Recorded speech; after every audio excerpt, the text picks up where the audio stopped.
Hi, and welcome to part 3 of an 11-part series on the ninth grade opportunity, where we've been talking about the fact that a school can transform itself from the bottom up if it properly meets the needs of its ninth grade class each year.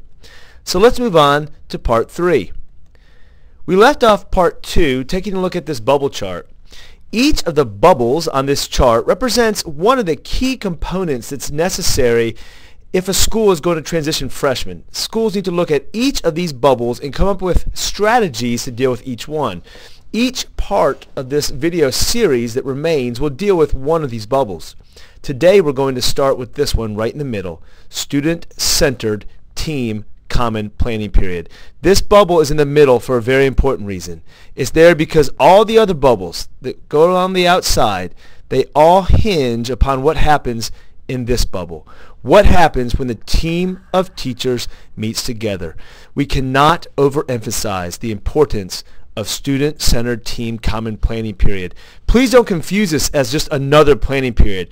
This is a duty period. This is where things happen. Now, I want you to think for a moment to coaching.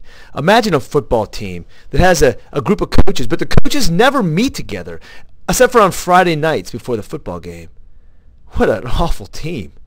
A team of coaches needs to meet together daily. They start before the season starts in the summertime, and then they meet every day after practice, and they meet on the weekends. As the season moves on, they look at game film together. They realize that one thing's not working, so it's time to try something else. A team of teachers must meet together the same way as a team of coaches. If a team of teachers just shares students, but they don't meet together, preferably daily, then that team of teachers isn't really a team. They just happen to be a few teachers who share some students. Now, what would go on during that team planning time or that team duty time? Well, tons of things could go on. One of the most important things is simply teachers being with one another. Too often, teachers are on their own little island, which is their classroom, and they don't get a chance to communicate with others except for the faculty lounge of, "Oh, these kids are driving me crazy." We need to have more professional interactions than just that. Team planning is a time for in-service and for sharing of ideas. This is when teachers can grow as they say, "Hey, look what I'm trying." And they spend time learning from one another. As they say, "I'm having trouble with this kid. Anyone have any ideas?" And then the other professionals on the team can give ideas. This is a great time for newer teachers to be mentored. And this is a great time for experienced teachers to learn from newer teachers. Team planning or team duty should be a time when you meet with students and when you meet with parents. Imagine telling parents that any day at 1 o'clock or whatever time the team meets, any day you can meet with 4 of your child's teachers. How convenient that is for parents, but also how much more effective of a meeting, of a conference you're going to have when all 4 teachers can be there together. When you start your freshman transition program, it will not be the same at the beginning as it is a few years down the road. This happens because you develop your program as you see, a need arises, or as you realize something you thought was a need really isn't a need, or as you come up with new strategies.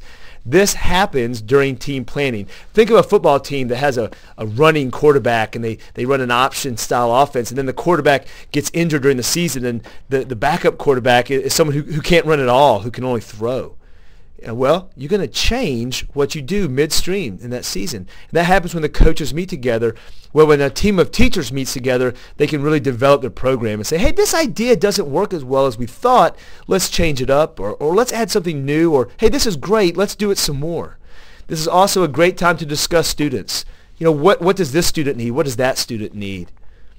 Team planning is a powerful time. We could go on and on and on what goes on in this time, but bottom line, it is the centerpiece of effective teaming. Administrators, you must find a way for this to happen in your school.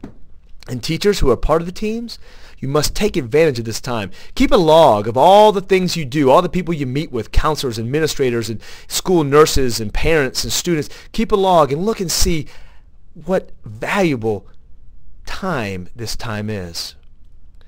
Again, we are Solutions Etc. I'm Scott Habib, and along with Ray Moore, we are glad to be here talking with you about freshman transition. Please feel free to contact us at any point. You have our email addresses. We look forward to speaking with you in the future and helping you transition your freshmen.